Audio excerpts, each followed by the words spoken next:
Just imagine how much smoother approvals could be if we had regional land use plans with clear thresholds and monitoring-driven management systems, allowing us to focus on bringing opportunities online within safe limits rather than arguing. And now with leaders pushing to fast-track nation-building projects, pipelines, clean energy grids, ports, critical minerals, it's more important than ever to ensure that cumulative effects are part of the solution.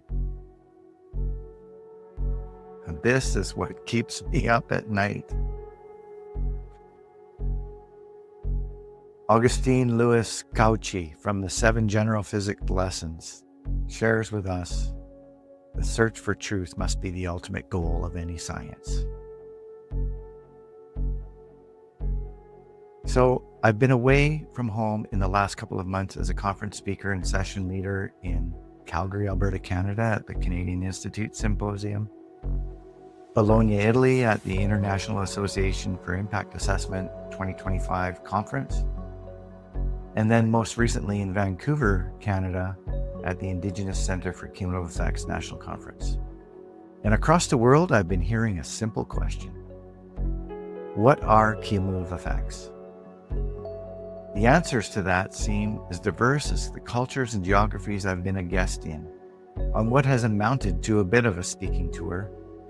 And yet, despite this diversity, there are also commonalities very clear. Recently, I worked with my AI assistant to undertake a comparative analysis of regulatory definitions of cumulative effects across the globe. In our first run at it, we compiled findings from 25 jurisdictions comparing the actual definition text, year of establishment, regulatory instrument, and degree of holism. A word frequency analysis then identified 4 conceptual categories appearing consistently across all jurisdictional definitions beyond the domain-specific terms such as effects, impacts, and cumulative. So, the first category, temporal emphasis. Terms like past, present, future, and time demonstrate a universal recognition of cumulative effects as a temporal phenomenon, requiring consideration across time periods. 2, multiplicative nature. Words such as multiple, combined, and interactions, they all reflect the fundamental characteristic of cumulative effects as arising from combined rather than singular sources. Number 3, anthropogenic causation. High-frequency terms including activities, human, and caused emphasize human activities as a primary driver of cumulative effects across all jurisdictions. And environmental change, the 4th category. Terms like changes and environment indicate the focus on alterations to natural systems as the outcome of cumulative processes.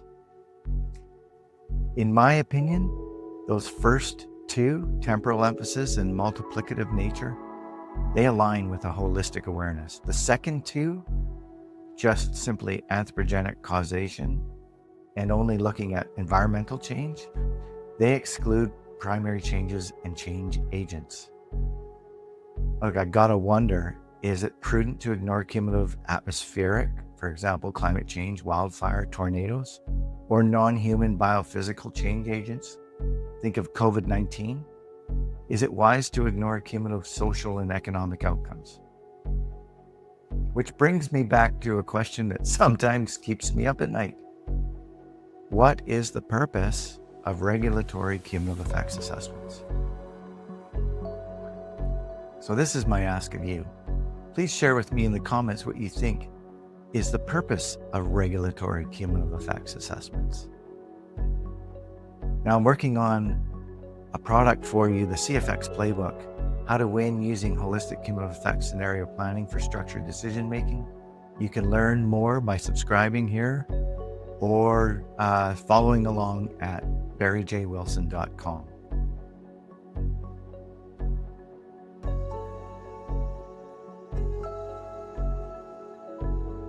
This is the CFX Insider Report, Barry's Cumulative Effects Insider Report for June 13th, 2025.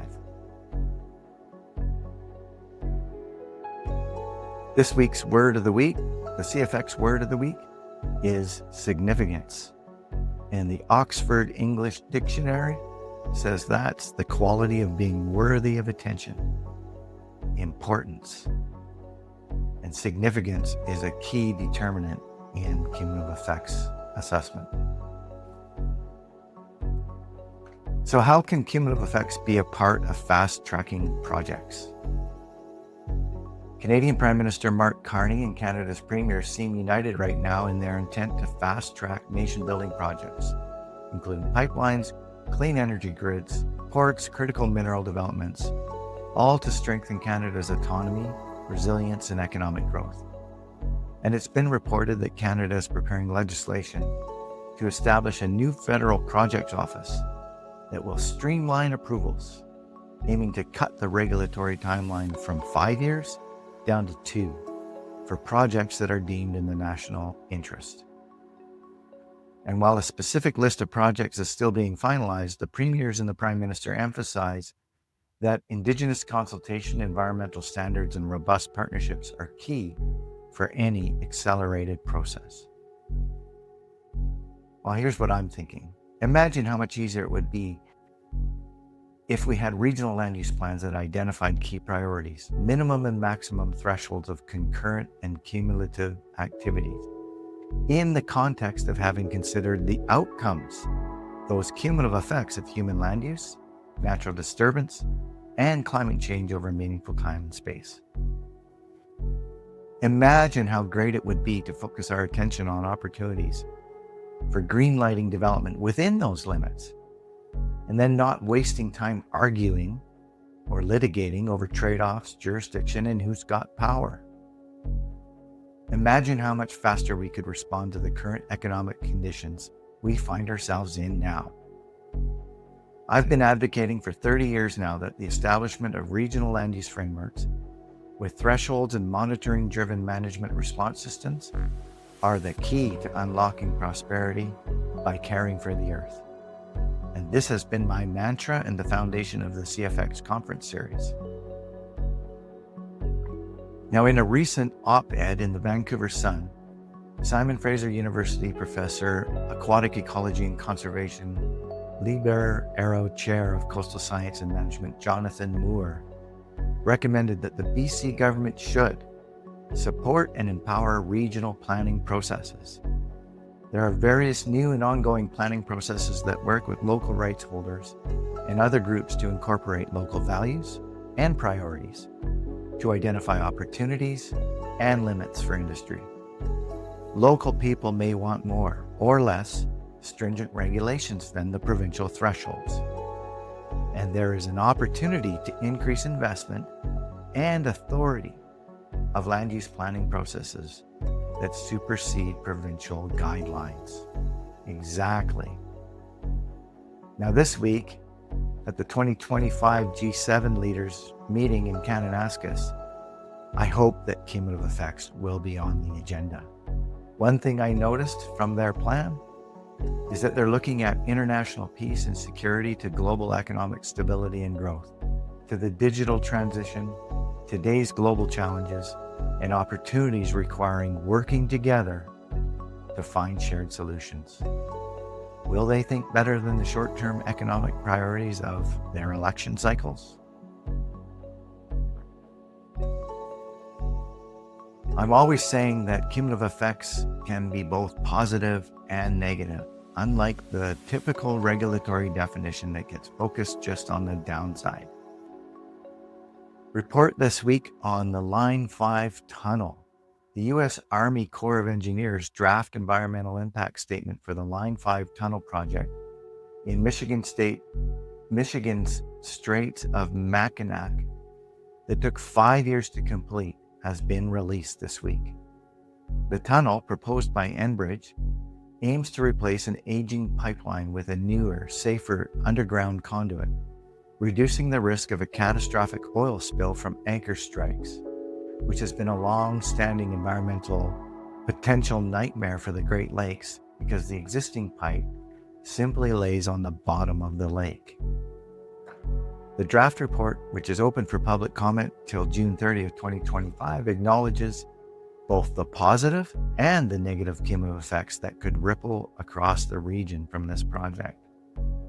On the positive side, according to the report, the tunnel would significantly lower the risk of oil leaks in open waters, potentially safeguarding the Great Lakes ecosystem and the millions who rely on its resources. By decommissioning exposed pipelines, the project could offer long-term benefits for water quality and public safety. On the downside, the report identifies that construction would bring loss of wetlands and trees, harm to bat habitats, disturbance of archaeological sites, and daily truck traffic that would clog roads. The process could release drilling fluids into the lakes, degrade air and water quality, and create noise and vibration that impacts both wildlife and local communities. However, most of these effects are expected only during the 6-year construction window, but some, like habitat loss, could linger well into the future.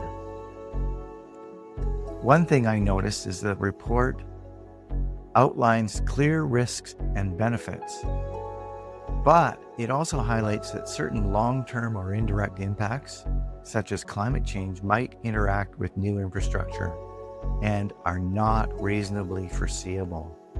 Whoops. There it is, that catchphrase to get us out of trying to take a look at it. In my opinion, this is not an acceptable reason not to evaluate it.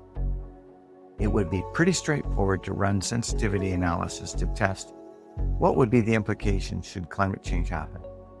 I suspect it probably means that the design specifications would need to be more robust to meet that risk threshold, and thus would increase construction costs. But I see that as an option for decision makers to decide, not the assessors. Be the first to know. Subscribe to the CFX Insider Report. And remember, everything is connected.